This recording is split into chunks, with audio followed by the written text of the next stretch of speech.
En attendant, le prix de l'essence fait du yo-yo à 5 centimes près, ça baisse ou ça n'augmente pas beaucoup. C'est dans ce contexte très compliqué que les élèves de la zone C, Île-de-France, Montpellier, Toulouse et leurs parents sont partis en vacances vendredi soir. Alors oui, le coût des carburants a bien un impact sur le budget vacances. Résultat, on part moins loin et on dépense moins. Reportage à Narbonne-Plage, Charles Lullier.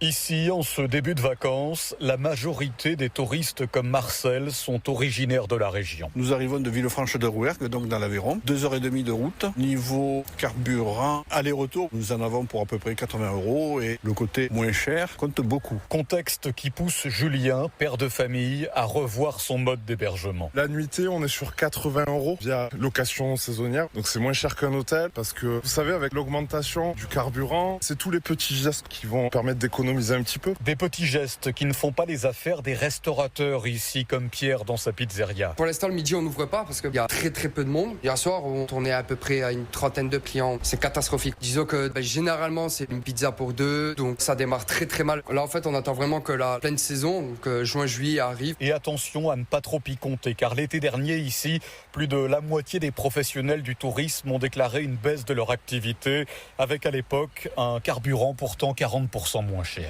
Narbonne-Plage, Charles Lhuillier, Europe 1.